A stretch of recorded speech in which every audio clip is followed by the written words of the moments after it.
Hello friends, मैं कुमार नीरज स्वागत करता हूं आपको अपने यूट्यूब चैनल में। फ्रेंड्स, उम्मीद करता हूं कि आप जितने भी अभी तक लेक्चर बनाया है मैंने एनपीओ का या गुडविल का, आप बना लिए होंगे। अगर नहीं बनाए तो प्लीज़ बनाइए और कमेंट करते रहिए। और आपके लिए मैं आज नया चैप्टर लेकर के आया हूँ। जी हाँ, कौन सा चैप्टर? Issue of share. बिल्कुल, इस लॉकडाउन के घड़ी में मैं आपके लिए बहुत बेहतरीन तरीका से चैप्टर को पढ़ाऊंगा और आपको पढ़ना भी है और क्वेश्चन को बनाना भी है। और प्रॉब्लम लगे तो प्लीज़ कमेंट कीजिए, कमेंट करना बिल्कुल नहीं भूलिएगा। जी चलिए, तो समझ लीजिए इशू ऑफ शेयर है क्या, यानी शेयर है क्या। ठीक है ना? तो शेयर क्या है?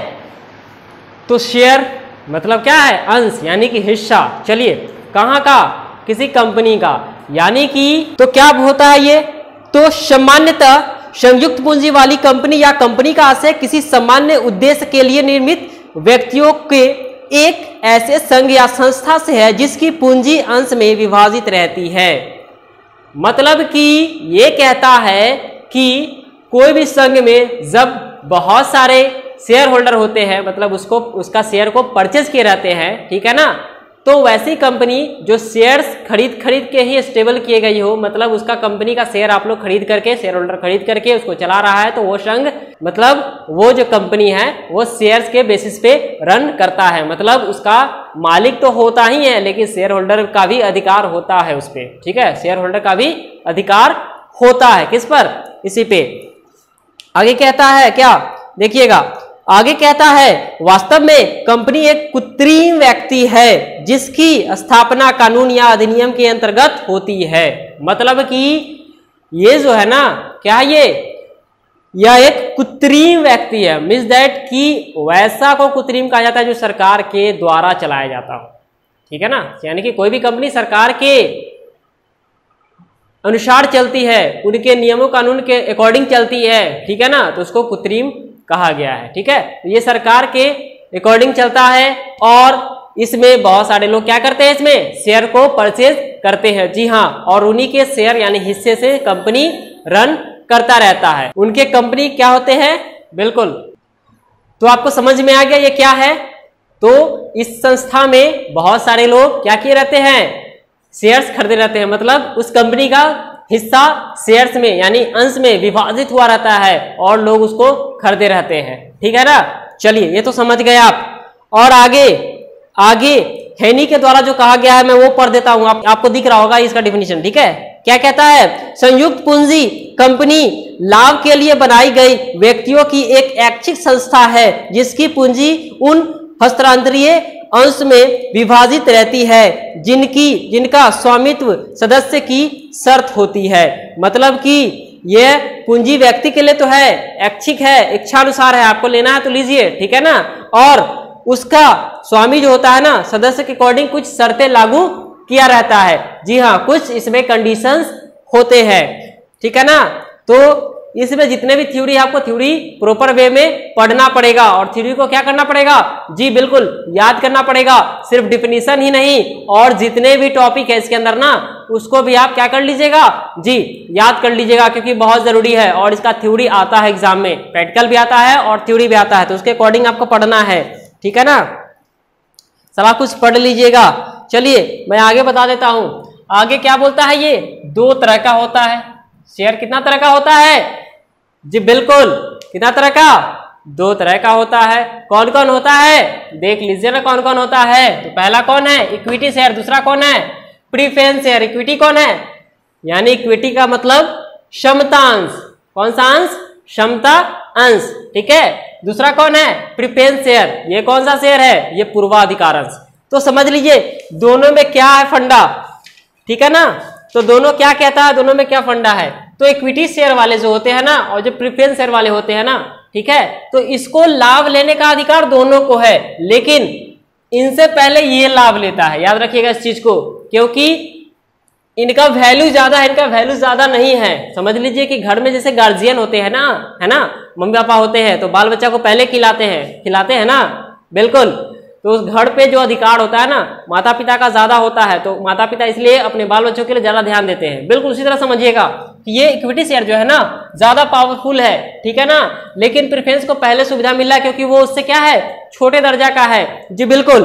क्या क्या होता है इसमें, दोनों के बीच में थोड़ा सा पॉइंट आपको बता देता हूं, बाद बाकी आप पढ़ लीजिएगा, ठीक है ना। चलिए, तो पहला कहता है लाभांश का अधिकार, समझ लीजिएगा। तो पूर्वाधिकार अंश को लाभांश में संबंध में प्राथमिक अधिकार होता है, यानी कि सबसे पहले अधिकार होता है किसको, ये पूर्वाधिकार वाले को, ठीक है ना। यानी कि सबसे पहले ये लाभ उठाएगा, किससे पहले, इक्विटी से, कंपनी को, ठीक है ना। प्रॉफिट हो या ना हो इसका अपना अंश बना रहता है, इसको मिलेगा, याद रखिएगा, ठीक है ना। और इसको मिलने के बाद ही अगर बचता है तो उसके अकॉर्डिंग इसको मिलेगा, ठीक है ना। इसका परसेंट, यानी कि इसका परसेंट फिक्स्ड होता है, कितना परसेंट उसको प्रॉफिट मिलेगा, लेकिन इसका नहीं, ये बेचारा कुछ में भी गुजारा कर लेगा। जैसे कि घर की माँ करती है कि आधा रोटी भी खा ली तो काम चल जाएगा, लेकिन बेटा को एक रोटी खिलाएगी, तो उसी तरह ये बेटा हमेशा प्रेफरेंस शेयर हमेशा क्या होगा, खाता पीता रहेगा, लेकिन माँ में क्या होगा, थोड़ा कंजूसी से चलेगा। जी बिल्कुल, समझिएगा सिचुएशन को। और क्या कहता है इसमें, कहता है प्रेफरेंस में कहता है कि इन्हें समता अंश से पहले लाभांश प्राप्त होती है। तो मैं कहा आपको कि समता अंश से पहले इसको क्या होता है, लाभांश प्राप्त होता है। जी बिल्कुल। और आगे क्या कहता है, किसमें, इक्विटी शेयर में, यानी समता अंश में कहता है कि समता अंश पर लाभांश पूर्वाधिकार अंश पर लाभांश देने के पश्चात दिया जाता है, और वह भी तब जब लाभ हो, ठीक है ना। मतलब इसको लाभ हो या ना हो मिलेगा, यानी कि मम्मी पापा कहीं से भी, पड़ोसी के यहाँ से भी रोटी लाके बेटा को खिला देंगे, ठीक है ना। और इनको तभी मिलेगा जब घर में होगा, अपने लिए नहीं मांगेंगे, याद रखिएगा इस चीज को, ठीक है ना। तो इनको तो लाभ मिलना किसी भी कंडीशन में, और इनको तभी मिलेगा जब कंपनी को लाभ होगा तब। समझ में आ रहा है ना, बिल्कुल, कोई डाउट नहीं ना, उम्मीद करता हूं नहीं होना चाहिए। आगे क्या कहता है, ध्यान दीजिएगा, बोलता है कि लाभांश की दर, मैं आपको पहले ही बोला था। तो प्रेफरेंस शेयर वाले में कहता है कि इस पर लाभांश एक पूर्व निश्चित दर से दिया जाता है। मतलब आपको पहले ही बोला हूं कि इसका एक फिक्स्ड होता है, कितना परसेंट मिलेगा, लेकिन इसका कुछ नहीं होता है। कंपनी का जिससे आपका प्रॉफिट होगा उसके अकॉर्डिंग मिलेगा, लेकिन इसका इससे कोई मतलब नहीं है, ये अपना लेगा जाएगा, क्योंकि इसको अधिकार भी तो कंपनी में देखना है, इसको कोई मतलब नहीं है, ठीक है ना। चलिए, तो इक्विटी में क्या कहता है, इक्विटी में कहता है इन पर लाभांश की कोई दर निश्चित नहीं होती। मतलब मालिक को परसेंट से मतलब नहीं होता है, याद रखिएगा। यानी कि इक्विटी शेयर वाला को परसेंट से नहीं, कंपनी प्रॉफिट में है कि नहीं उसके अकॉर्डिंग ही मिलेगा, ठीक है ना। और इसको क्या है, रहे चाहे नहीं लेकिन मिलेगा, किसको, प्रेफरेंस को, ठीक है ना। चलिए आगे देखते हैं कि पूंजी की वापसी, ठीक है ना। कहता है कि कंपनी के समापन की दशा में इन्हें क्षमता अंशधारियों से पहले पूंजी का भुगतान पाने का अधिकार होता है। यानी समता वाले से पहले अगर समापन कंपनी का हो रहा है तो ये पहले अपना सारा कुछ लेके जा सकता है, ठीक है ना। किससे, इक्विटी वाले से पहले, याद रखिएगा इस चीज को, ठीक है। लेकिन ये नहीं जा सकता क्योंकि ये कौन है, माता पिता है उसका, ठीक है ना। रियल में नहीं, समझने के लिए बता रहा हूं सिर्फ, ठीक है ना। चलिए अब आगे इक्विटी में क्या कहता है, तो इक्विटी में कहता है कंपनी के समापन की दशा में इन्हें पूर्वाधिकार अंश के भुगतान के पश्चात ही पूंजी का भुगतान पाने का अधिकार है। मतलब बाल बच्चा ले लेगा तभी ये लेगा, कौन, इक्विटी शेयर वाला। मतलब पहले उसको दे देंगे, अगर बचा मेरे लिए तो लेंगे, नहीं बचा तो नहीं लेंगे, ठीक है ना। कोई दिक्कत नहीं ना, उम्मीद करते हैं डाउट नहीं होना चाहिए। और आगे आप पढ़ लीजिएगा खुद से, ठीक है ना। मैं इतना बता दिया हूं आपको, और इतना आपको स्क्रीन पे दिखा भी होगा। चलिए अब आगे देखते हैं, आगे क्या है। तो आगे कहता है इशू ऑफ शेयर कितना तरह का, कितना तरीका से बनता है। तो पहला एट पार, दूसरा एट प्रीमियम, तीसरा एट डिस्काउंट। बिल्कुल इसके बारे में भी आप पढ़ लीजिएगा, ठीक है ना। मैं थोड़ा सा बता देता हूं आपको, लेकिन ठीक है। तो एट पार क्या है, तो कहता है जब 10 का शेयर 10 में ही, ठीक है, मान लीजिए 10 का शेयर है ना, 10 का हिस्सा है, 10 का शेयर है, वो 10 में ही सेल हो, यानी कि 10 में ही सेल हो, तो इसको कहेंगे एट पार। बिल्कुल ठीक है ना। अब आगे क्या कहता है देख लीजिए, आगे क्या कह रहा है ये। तो आगे कह रहा है क्या, गौर कीजिएगा, दिख रहा है ना, गौर कीजिएगा। तो आगे कह रहा है एट प्रीमियम मींस दैट कि अगर 10 का शेयर, ठीक है ना, 10 का शेयर और कितना में बिके, 12 में बिके, यानी 12 में सेल हो, तो समझ लीजिए ये क्या है, प्रीमियम पे बिक रहा है, मतलब एट प्रीमियम, बिल्कुल, मतलब शेयर बेची जाती है ना, कंपनी शेयर खरीदिएगा, परचेज कीजिएगा, सेल भी करते हैं, परचेज भी करते हैं और सेल भी करते हैं, ठीक है ना, वैल्यू के अकॉर्डिंग होता है। अगर हमको लगेगा कि हम सस्ता में खरीदे थे, आज रेट महंगा हो गया है, तो हम क्या करेंगे जी, बिल्कुल बेच दीजिए ना, बेच दीजिएगा, ठीक है। लेकिन लगेगा नहीं अभी बेचने में लॉस है, तो बिल्कुल उसको बचा के रखिए, जब उसका रेट बढ़ेगा ना आपके परचेजिंग प्राइस से, तब उसको क्या कीजिएगा, बिल्कुल बेच दीजिएगा, कोई नहीं रोकेगा आपको बेचने से। एट डिस्काउंट क्या कहता है, तो एट डिस्काउंट कहता है अगर 10 वाला शेयर, ठीक है ना, 9 में बेच दे, क्या हो जाएगा, बिल्कुल डिस्काउंट हो जाएगा। जरूरी नहीं कि हर बार ये 10 ही रहेगा, हो सकता है 100 वाला शेयर हो और कितना में बिके, 100 में ही सेल हो, ठीक है ना, 100 में ही बेची जाए, बिल्कुल, ठीक है। उसी तरह इसमें भी होता है, 100 वाला शेयर हो, सॉरी 100 वाला शेयर हो, ठीक है ना, और कितना में बिके, बिल्कुल 120 में मान लीजिए कि बिक जाए, ठीक है ना, क्लियर है, कोई डाउट नहीं होना चाहिए। और जो भी डाउट होगा वो क्वेश्चन में मैं क्लियर कर दूंगा, ठीक है ना। इसलिए आपको थ्योरी पढ़ना है और क्वेश्चन का इंतजार कीजिए ना, मैं क्वेश्चन में तो पूरा क्लियर कर दूंगा, उसमें तो इतना सा भी डाउट नहीं छोड़ूंगा आपको, ठीक है ना। आगे इसमें भी उसी तरह होता है कि 100 वाला शेयर है और कितना में बिका, हो सकता है 95 में सेल हुआ, ठीक है ना, कोई दिक्कत नहीं होना चाहिए। चलिए आगे देखते हैं, आगे क्या कहता है, आगे कहता है ये समझ लिए। अब आगे हम लोग क्वेश्चन बना के देखते हैं, ठीक है ना। थ्योरी आप पढ़ लीजिएगा, थ्योरी अच्छे से पढ़िएगा, मैं जितना बताया हूं उतना से कुछ समझ में आ गया होगा उम्मीद करता हूं, और क्वेश्चन पे लेके चलता हूं आपको, क्योंकि ज्यादा टाइम वेस्ट करूंगा थ्योरी में तो आपका सिलेबस रह जाएगा, क्योंकि लॉकडाउन कब खुलेगा अंदाज नहीं है, थोड़ा भी आप थोड़ा भी अंदाजा नहीं लगा सकते हैं इस चीज का, ठीक है ना। तो आप क्वेश्चन को बनाते रहिए, डाउट है तो कमेंट करते रहिए, ठीक है। मैं क्वेश्चन पे ले चलता हूं। चलिए, तो क्वेश्चन कुछ इस तरीका से बनेगा आपका, ठीक है ना। तो इस तरीका से कैसे बनेगा, ठीक है, उससे पहले थोड़ा सा फॉर्मेट में बनाता हूँ, आपको बता देता हूँ, उसके बाद मैं क्वेश्चन पे आपको ले चलूंगा, ठीक है। तो फॉर्मेट जान लीजिएगा तो क्वेश्चन बनाना काफी ज्यादा आसान हो जाएगा, आपको सोचना ही नहीं है, बिल्कुल नहीं सोचना है आपको, ठीक है ना। तो समझ लीजिए क्या कहता है, ये किस तरीका से कहता है। तो ये कहता क्या है समझिएगा, शेयर का 3 भाई, बिल्कुल इजी लैंग्वेज में समझिएगा, शेयर का कितना भाई, 3 भाई, कौन कौन, एप्लीकेशन, अलॉटमेंट और कॉल। एप्लीकेशन, अलॉटमेंट और कॉल, कितना भाई हुआ जी, बिल्कुल 3 भाई हुआ सर जी, हो गया ना, कोई दिक्कत नहीं ना। तो क्वेश्चन क्या कहेगा समझिएगा, तो क्वेश्चन कहेगा आपको, ठीक है, तो क्वेश्चन क्या कहेगा, तो क्वेश्चन कहेगा कि 3 भाई है, ठीक है, 3 भाई है, और क्वेश्चन आपको भेजेगा कितना, तो इश्यू करेगा शेयर कितना, बोलेगा कि 1 लाख रुपया है, कितना है भाई, 1 लाख, ठीक है, और कितना वाला शेयर है, तो शेयर है आपका 10 वाला, 10 ईच लिखेगा आपको, ठीक है ना, इस टाइप से लिखेगा आपको। तो आपको तैयार रहना है कि कितना वाला शेयर है, 1 लाख वाला, टोटल शेयर कितना है, 10 है, अब भाई कितना है, 3 भाई है, कोई दिक्कत नहीं ना।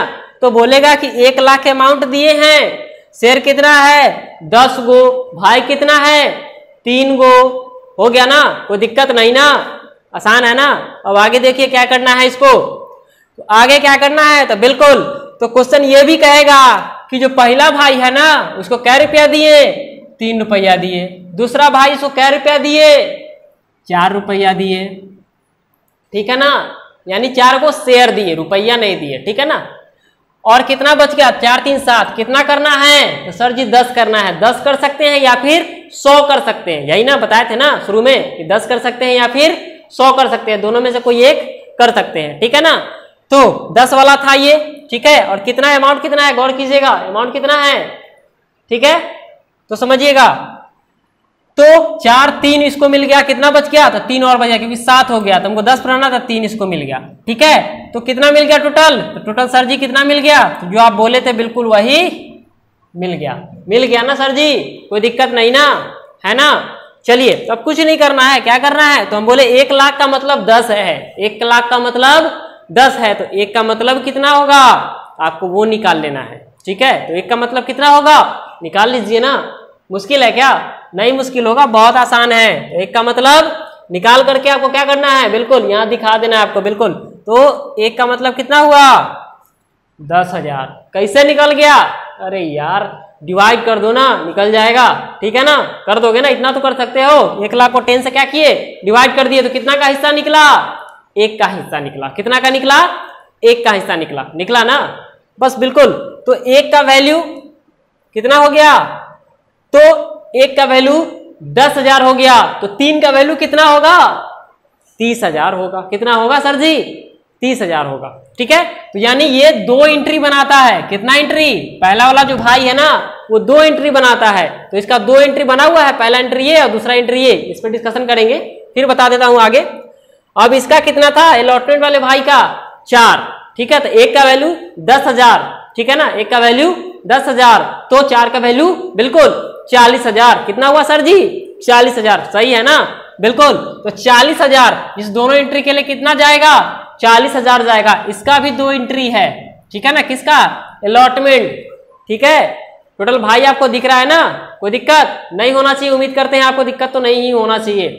अब उसके बाद कौन है? बिल्कुल आपके बाद इसके बाद है कॉल। कॉल को कितना है? 3 रुपया है, ठीक है ना, कोई दिक्कत नहीं ना, 3 रुपया ठीक है ना, ठीक है। चलिए आगे क्या कहता है? 3 रुपया तो समझ में आ गया। तो अब इसको 1 का वैल्यू कितना है निकाल लीजिए, 10,000 है भाई साहब, तो 3 का वैल्यू 30,000, तो इसका भी 30 बनता है, इसका भी 30 बनता है, यानी कि 30 इसका बन गया, ठीक है ना। तो कैसे एंट्री हुआ है ये समझ लीजिए थोड़ा सा, फिर मैं आपको क्वेश्चन बताऊंगा। यहां तक समझ में आ गया है? आगे देखते हैं। तो आगे क्या कहता है? तो आपको पहले ही बताया हूं कि जब भी हम बनाएंगे तो हम सबसे पहले किसको देखेंगे?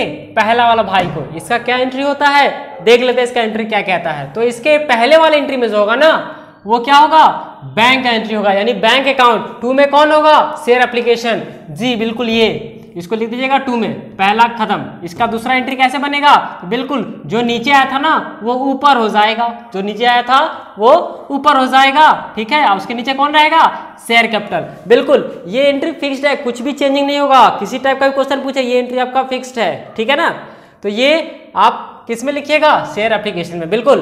अब शेयर अलॉटमेंट कैसे होगा? बिल्कुल कोई दिक्कत नहीं है। जो पहला वाला एंट्री बनाया है ना, जो दूसरा वाला एंट्री बनाया है, तो दूसरा वाला एंट्री को समझ लीजिए वो पहला वाला बन गया इसमें, और पहला वाला जो एंट्री बना ना वो बन गया इसका दूसरा वाला एंट्री। बिल्कुल एक दूसरे से क्या किया? चेंज कर लिया, यानी कि जो पहला वाला था इसमें आकर के बन गया है कौन सा? दूसरा वाला, और जो दूसरा वाला था इसमें आके कौन सा बन गया? पहला वाला। दिख रहा है? समझ में आ रहा है ना, ठीक है ना। तो बहुत आसान है ये। तो bank account to share application लिखे थे, तो पहला वाला में ये नहीं लिखेंगे, यानी कि ये पहला वाला में नहीं लिखेंगे। कौन सा लिखेंगे? दूसरा में लिखेंगे, दूसरा में लिखा हुआ है ना, ठीक है ना, कोई दिक्कत नहीं ना। तो दूसरा वाला जो था वहां कहाँ लिखाएगा? तो पहले वाले में लिखाएगा, किसके? अलॉटमेंट के। तो क्या लिखा था? Share application to share capital लिखाया था ना। तो बिल्कुल क्योंकि ये अलॉटमेंट का है तो शेयर एप्लीकेशन तो लिखेंगे नहीं, क्या लिखेंगे? Share allotment to share capital. बिल्कुल यही एंट्री है, यही सेम एंट्री यहाँ पे है, सिर्फ एप्लीकेशन कट के क्या हो गया है? अलॉटमेंट हो गया है ना, आसान, ठीक है ना। और यही बैंक का एंट्री है, bank account to share application, यहीं पे ये उठ करके आया है, ठीक है ना, बिल्कुल। Bank account to share allotment हो गया है सिर्फ किसके जगह पे? एप्लीकेशन के जगह पे, क्योंकि एप्लीकेशन तो इसके लिए था, अलॉटमेंट किसके लिए है? इसके लिए, क्योंकि पहला दूसरा एंट्री इसका था और इसका भी पहला दूसरा एंट्री ये इसका है, ठीक है ना, गौर कीजिएगा। इसलिए बीच में मैं लाइन काट दिया हूं, आपको समझ में आएगा। ये पहला दूसरा एप्लीकेशन का था और ये पहला दूसरा किसका था? अलॉटमेंट का। समझ में आ रहा है ना, ठीक है। आगे देखते हैं। आगे जिस प्रकार ये हुआ ना बिल्कुल ये सेम हो जाएगा, मतलब इसका उल्टा ये भी है और इसी का उल्टा ये भी है। सिर्फ एप्लीकेशन के जगह पे जो नाम होगा ना एंट्री का वो दे दीजिएगा, ठीक है। तो यहाँ पे भी आप वही चीज किए हैं कि एप्लीकेशन था इसके एंट्री में, लेकिन हम क्या कर दिए? अलॉटमेंट कर दिए। यहाँ भी उसी तरह था, यहाँ पे क्या था? इसका क्या था? एप्लीकेशन, तो हम यहाँ क्या कर दिए? अलॉटमेंट, क्योंकि जिसका एंट्री होगा उसका नाम। उसी तरह यहाँ भी है, कॉल का एंट्री होगा तो कॉल का नाम कर दीजिएगा, शेयर तो लिखाएगा ही, बिल्कुल ये परफेक्ट रहेगा, ठीक है ना, कोई दिक्कत। और बैंक का एंट्री भी बिल्कुल उसी तरह जिस तरह से यहाँ एंट्री हुआ है, मतलब ये दोनों का एंट्री सेम रहता है और ये सिर्फ उल्टा रहता है। मतलब मान लीजिए कि ये अगर सीधा है तो बाकी ये दोनों उल्टा चलेगा, इसका उल्टा पलट जाएगा एंट्री, यानी बैंक का एंट्री सेकेंड वाले में होगा, ठीक है ना, दोनों के सेकेंड वाले में, इसके सेकेंड में भी और इसी के सेकेंड में भी।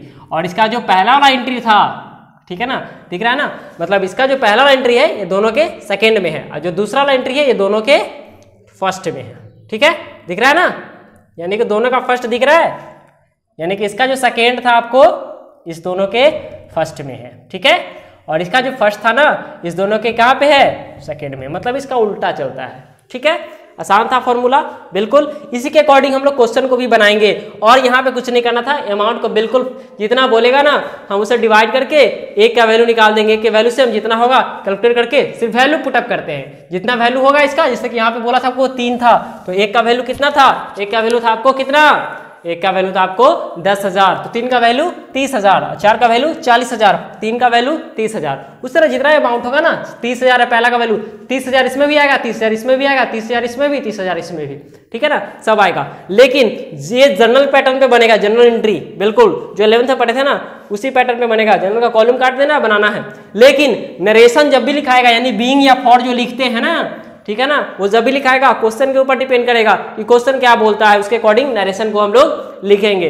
जी बिल्कुल, इस फॉर्मूला को याद कर लीजिएगा, आपके बुक में भी दिया हुआ है, और थ्योरी आगे जरूर पढ़िएगा, ठीक है ना। तो उम्मीद करते हैं कि आपको ये वीडियो समझ में आया होगा। अगर नहीं आया है समझ में तो प्लीज आप क्या कीजिए, बिल्कुल कमेंट कीजिए और बताइए कहाँ पे प्रॉब्लम है आपको, ठीक है। मैं प्रॉब्लम को पहले सॉल्व करूंगा, ठीक है, मैं आपको नेक्स्ट वीडियो में क्वेश्चन बना के दिखाऊंगा, ठीक है ना। तो अगर नहीं पसंद आया है तो प्लीज कमेंट कीजिए, और पसंद आया तो प्लीज वीडियो को लाइक कीजिए और अपने दोस्त को भी शेयर कीजिए, क्योंकि आप भी पढ़िए और आपका दोस्त भी पढ़ेगा, ठीक है ना। चलिए, और आगे रेगुलर अपडेट चाहते हैं वीडियो का तो प्लीज आपको चैनल को क्या करना होगा, सब्सक्राइब करना होगा। तो प्लीज चैनल को सब्सक्राइब कीजिए, बेल आइकन दबाइए ताकि आपको नोटिफिकेशन आता रहेगा, ठीक है। चलता हूं, जय हिंद।